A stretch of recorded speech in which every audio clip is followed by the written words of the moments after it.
Hello students, welcome to the second part of Keeping Time with Skies of class 8. In this topic we will discuss about how did calendars come into existence. यानी कि जो calendar है इसका इजाद कैसे हुआ है इसके बारे में हम आगे अभी पढ़ने वाले हैं, ठीक है।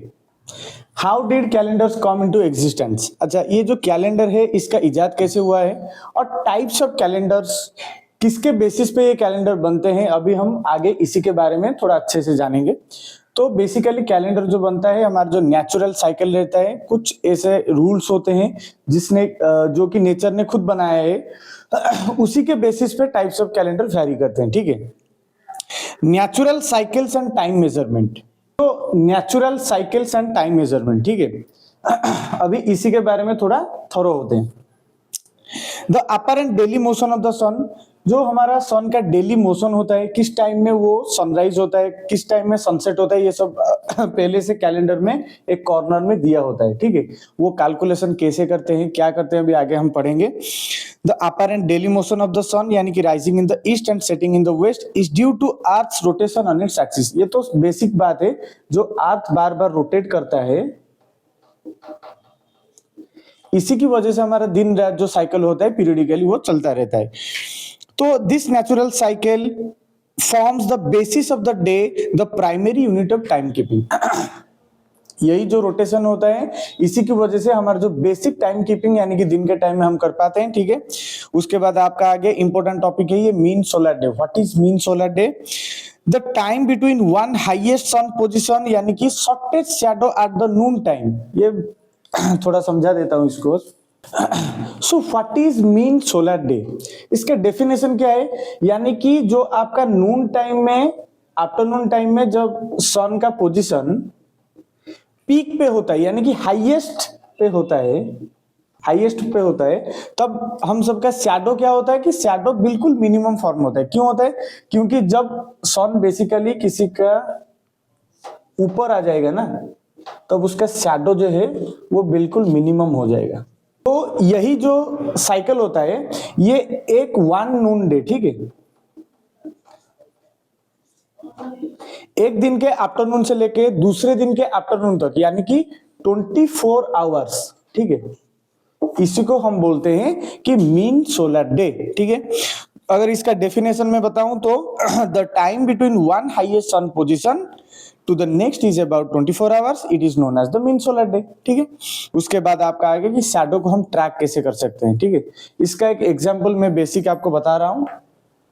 सो व्हाट इज शैडो ट्रैकिंग? तो शैडो ट्रैकिंग को अगर हम देखेंगे कि आप एक काम अपने आप से भी ये कर सकते हो। एक ओपन फील्ड में चले जाओ, ठीक है, उसके सेंटर में, ठीक है, उसके सेंटर में अगर आप सूरज की ओर मुंह करके खड़े हो गए तो आपका शैडो एक टाइम पे सुबह के टाइम में मान लीजिए कि यहाँ पे आ गया पॉइंट 1, उसके बाद थोड़ी देर बाद जाओगे पॉइंट 2, फिर थोड़ी देर बाद जाओगे पॉइंट 3, इसी हिसाब से ये रोटेट करके आएगा, ठीक है। तो इसी को बोलते हैं शैडो ट्रैकिंग, यानी कि सन का जो पोजीशन एक एक टाइम पे बदलता रहता है, उसी हिसाब से हमारा शैडो बड़ा या फिर छोटा या फिर वैरी करता है, ठीक है। इसी को हम बेसिकली शैडो ट्रैकिंग बोलते हैं। शैडो ट्रैकिंग हम क्यों करते हैं कि जब सन का पोजीशन वैरी करता है उसको ऑब्जर्व करने के लिए हम सिर्फ शैडो ट्रैकिंग करते हैं, ठीक है। तो the shortest shadow during the day marks the sun's highest point in the sky, ठीक है, यानी कि नून टाइम में, आफ्टरनून टाइम में ये होगा। इसके पहले भी मैंने इसको थोड़ा अच्छे से समझाया कि जब हमारा शैडो एकदम मिनिमल होगा उसी टाइम में सन का पोजीशन एकदम हाईएस्ट होगा। इसी को ये आफ्टरनून के टाइम में होता है, ठीक है। Measuring from one day's noon to the next gives the length of the day. So basically अगर हम एक दिन का आफ्टरनून के टाइम से लेके दूसरे दिन के आफ्टरनून तक काउंट करेंगे तो उसको क्या बोलेंगे हम कि it is the length of the day.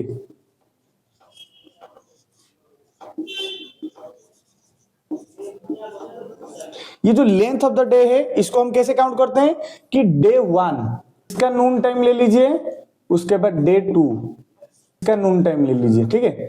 इसका जो टाइम डिफरेंस होता है इसी को हम बोलते हैं कि it is the length of the day, ठीक है। ये सिर्फ दिन में ही काउंट होता है, इसलिए इट इज द, ये आफ्टरनून से लेके दूसरे दिन के आफ्टरनून तक, ठीक है, ये लेंथ ऑफ द डे। उसके बाद आपका आ गया कि measuring from one day's noon to the next, ये तो खत्म हो गया। The average solar day is about 24 hours. Average solar day, ये एमसीक्यू या फिर शॉर्ट क्वेश्चन में आ सकता है। It is the average solar day that is 24 hours. उसके बाद आपका आ गया कि the month and the moon, what is the month and the moon. ठीक है, हमारा जो महीने होता है उसका मून के साथ क्या रिलेशन होता है, तो इसी के बारे में अभी हम आगे जानेंगे। The phases of the moon, different phases होता है मून का। The phases of the moon create another natural cycle. जैसे हमारा सोलर साइकिल मतलब अर्थ बार बार रिवॉल्यूशन करता रहता है, तो उसके वजह से जो उसका अर्थ का डिफरेंट फेजेस आता है, उसी हिसाब से मून का भी कुछ डिफरेंट फेजेस होता है। ठीक है, तो इसके बेसिस पे भी कैलेंडर बना है, इसके बारे में हम आगे जानेंगे। The phases of the moon create another natural cycle, one complete phases cycle from full moon to the next full moon. इसको हम कैसे काउंट करते हैं कि वन फुल मून से लेके अनदर फुल मून, तो वन फुल मून से लेके अनदर फुल मून, ये इसका टाइम डिफरेंस कितना रहता है? ठीक है, 29.5 days. It takes about 29.5 days. ये अप्रोक्सीमेटली, ये प्रॉपर नहीं है, अप्रोक्सीमेटली। तो हमारा जो सोलर कैलेंडर के हिसाब से जो महीने रहता है, ये जनरली 30 डेज या फिर 31 डेज इसी के आसपास रहता है। ये जो 29.5 डेज रहता है, ये तो इससे बहुत कम हो गया। तो इसको हम कैसे महीने में कन्वर्ट करते हैं, इसको आगे मैं समझाऊंगा तुम्हें। ठीक है, this lunar cycle is basis for measuring a month. तो ये 29.5 डेज ये लूनर साइकिल के हिसाब से मेजर होता है। उसके बाद आपका आ गया the year and the seasons. ये मंथ का गया, अभी ईयर आया। उसके बाद आपका आ गया the year and the season. ठीक है, one year is the time earth takes to make the full revolution around the sun, which is about 365 days. उसी के साथ आपका 6 आवर्स भी आता है। ठीक है, ये थोड़ा इंपॉर्टेंट है, इसको मैं समझाऊंगा कि ये जो 6 आवर्स को हम करते क्या है। ठीक है, तो अर्थ का जो रिवॉल्यूशन टाइम होता है वो सन के अराउंड 365 डेज का रहता है, जिसकी वजह से आपका जो ईयर होता है बार बार एक साल में 365 डेज के बाद चेंज होता रहता है। ठीक है, द रिपीटेशन ऑफ सीजन, यानी कि जो आपका डिफरेंट वेराइटी ऑफ सीजन हम ऑब्जर्व करते हैं अपने आप में ही, स्प्रिंग हो गया, समर हो गया, ऑटम हो गया, विंटर हो गया, ये सब season marks the annual cycle. एक साल कंप्लीट होने के बाद ही दोबारा से वो रिपीट होता है। ठीक है, अच्छा, अभी आपके स्क्रीन में मैं एक डायग्राम दिखाऊंगा।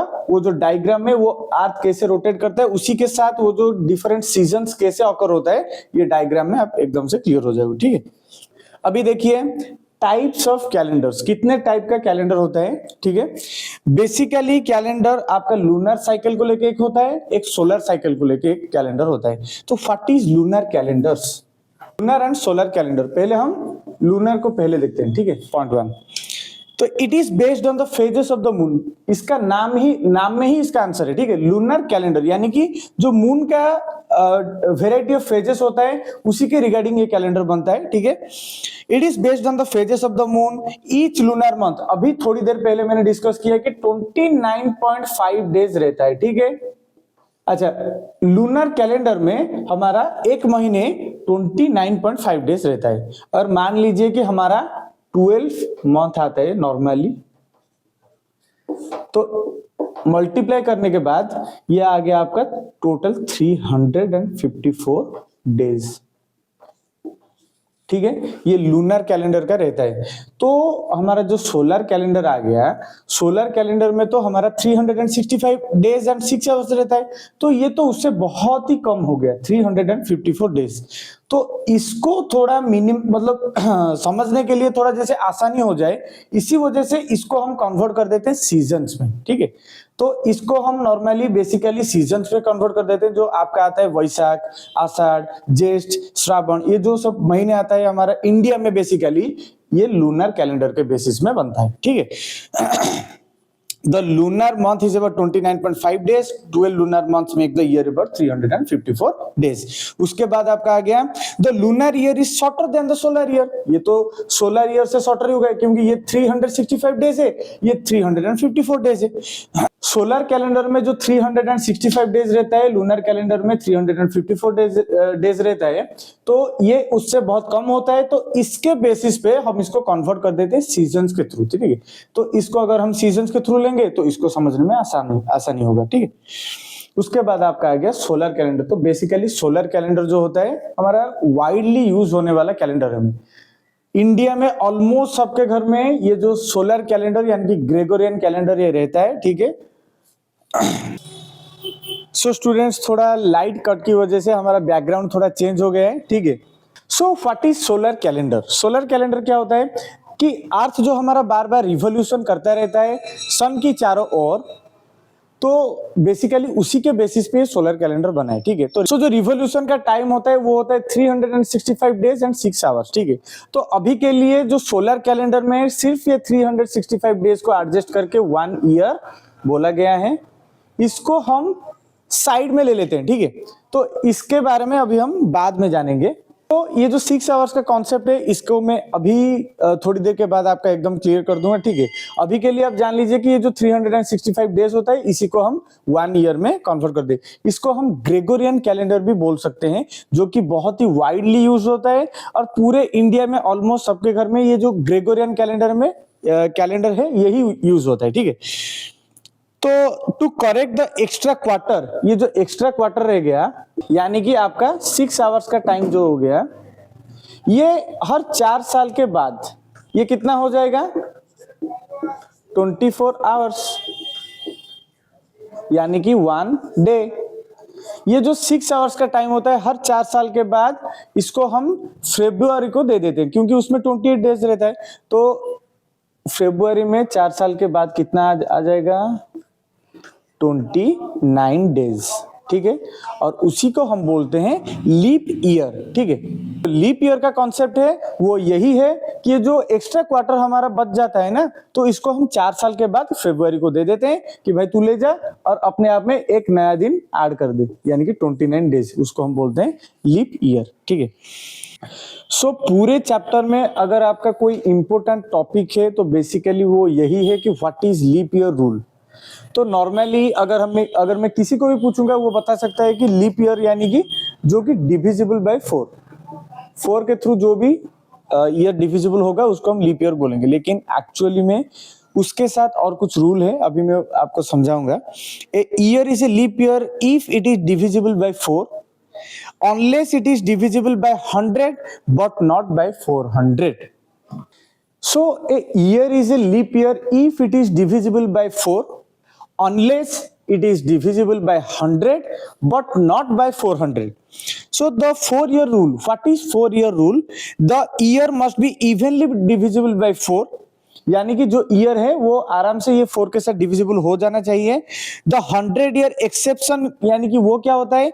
If the year is also divisible by 100 it is not a leap year. अगर वो 4 के साथ डिविजिबल हो गया, उसके साथ ही साथ 100 के साथ भी डिविजिबल हो गया, तो उसको हम लीप ईयर में काउंट नहीं करेंगे, ठीक है। द 400 ईयर एक्सेप्शन क्या होता है? The 400 year, what is the 400 year exception? If the year is divisible by 100, अगर एक लीप ईयर यानी कि मान लीजिए 2020 हो गया आपका, 2020 में अगर ये आपका डिविजिबल बाय 100, ये 100 के साथ डिविजिबल हो जाता है और उसके बाद ऑल्सो डिविजिबल बाय 400, उसके बाद 400 के साथ भी डिविजिबल हो जाता है, तो it is a leap year, it is known as leap year. अगर ये 2020 बोथ 100 के साथ डिविजिबल हो गया, उसी के साथ साथ 400 के साथ डिविजिबल हो गया, तो उसको हम बोलेंगे कि ये लीप ईयर है, ठीक है। तो कुछ एक्सेप्शन है, एक है 100 ईयर एक्सेप्शन, उसके बाद आपका आ गया 400 ईयर एक्सेप्शन। एक एग्जाम्पल के थ्रू मैं आपको समझा दूंगा, अभी ये कॉन्सेप्ट आपका क्लियर हो जाएगा। सो ये एक एग्जाम्पल है, इसको आप अच्छे से थोड़ा समझिए। ये जो 2024 का ईयर आ गया, ये डिविजिबल बाय 4, ये 4 के साथ डिविजिबल हो जाता है, उसके साथ साथ ये 100 में डिविजिबल नहीं होता है, तो इसके लिए ये लीप ईयर है, ठीक है। अगर मैं 2100 यानी कि 2100 ईयर को लेता हूं, it is divisible by 4 and 100, ये 100 के साथ में भी डिविजिबल है, उसके साथ साथ 4 के साथ भी डिविजिबल है, बट नॉट 400। ये 400 के साथ डिविजिबल नहीं है, यानी कि ये नॉर्मल ईयर है, इसको हम लीप ईयर में काउंट नहीं करेंगे। इसको थोड़ा अच्छे से समझिए, एक एक्सेप्शन है। उसी के साथ साथ अगर मैं 2000 को ले जाऊं तो ये डिविजिबल बाय 4, 100 एंड 400, इसके साथ साथ ये लीप ईयर हो गया काम, ठीक है। अगर डिविजिबल बाय 4 होता है, 100 होता है, उसी के साथ साथ 400 में भी हो जाता है, तो उसको हम लीप ईयर बोलते हैं, ठीक है। What is luni solar calendar? Luni solar calendar यानी कि लूनर कैलेंडर और सोलर कैलेंडर का ये कॉम्बाइन एक कैलेंडर बनाया गया है, जो कि लूनी सोलर कैलेंडर के नाम से फेमस है, ठीक है। अभी मैं अगर इसका आपको कॉन्सेप्ट समझाऊं तो combine lunar months with corrections to keep in sync with the solar year and seasons. जो हमने लूनर मंथ के बारे में पढ़ा था, यानी कि वो जो 29.5 डेज कुछ ऐसे डिस्ट्रैक्शन रहता था कि जो कि कैलेंडर में फिट नहीं हो पाता था, तो उसको थोड़ा करेक्शन करके सिंक करके ये सोलर कैलेंडर के साथ लाया गया है, जिसको हम कंबाइनली बोलते हैं कि लूनी सोलर कैलेंडर। इसको सीजन्स के थ्रू हम रिप्रेजेंट करेंगे, मैं आगे समझाऊंगा, ठीक है। In India and elsewhere an extra month, यानी कि इसको अधिक मास कहते हैं, जो कि is added every 2 to 3 years to adjust the calendar with the solar year, ठीक है। हर 2-3 साल में, ठीक है, इंडिया में या फिर किसी और भी जगह में एन एक्स्ट्रा मंथ को हम क्या बोलते हैं? अधिक मास। ये जो अधिक मास होता है, इसको हम is added every 2 to 3 years to adjust the calendar को, ये जो अधिक मास को कैलेंडर को एडजस्ट करने के लिए, ये जो अधिक मास होता है ना, ये सिर्फ कैलेंडर पे एडजस्टमेंट के लिए ही होता है, ठीक है। The names of months in Indian luni solar calendars include Chaitra, वैशाख, ज्येष्ठ, आषाढ़, श्रावण, भाद्रपद, अश्विन, कार्तिक, मार्गशीर, पौष, माघ, उसके बाद आपका आ गया फाल्गुन, ठीक है। ये हमारे इंडिया का जो सीजनल मंथ्स होता है, ये सब उसका नाम है, ठीक है। उसके बाद आता है a month calendars. What is a month calendar? A month begins after a new moon. ये मैं समझा लेता हूं। उसके बाद आता है आपका अमंत कैलेंडर और पूर्णिमंथ कैलेंडर। उसके बाद आपका आता है कि amanta calendar. What is amanta calendar? अगर आपका एक महीना it begins after a new moon and ends on the next new moon. अगर आपका न्यू मून के बाद ये शुरू होके नेक्स्ट न्यू मून में अगर एक महीना आपका खत्म होता है, तो उसको हम अमंत कैलेंडर बोलते हैं। सॉरी, उसके बाद आपका आता है पूर्णिमंथ कैलेंडर। पूर्णिमंथ कैलेंडर यानी कि if a month begins after a full moon, अगर एक महीना आपका फुल मून के बाद स्टार्ट होता है और उसके बाद नेक्स्ट फुल मून में जाके खत्म होता है, तो उसको हम बोलते हैं पूर्णिमंथ कैलेंडर, ठीक है। सो what is observation and heritage? Our ancient observers noticed 12 cycles of the moon phases fit in one yearly cycles of the seasons. The sun's position at sunrise changes through the year, यानी कि northward in summer. Summer में सन का position क्या होता है? उसी के साथ साथ विंटर में इसका opposite,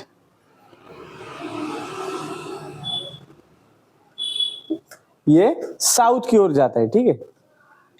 this movement is described in Indian tradition as Uttarayan. इसको हम इंडियन ट्रेडिशन में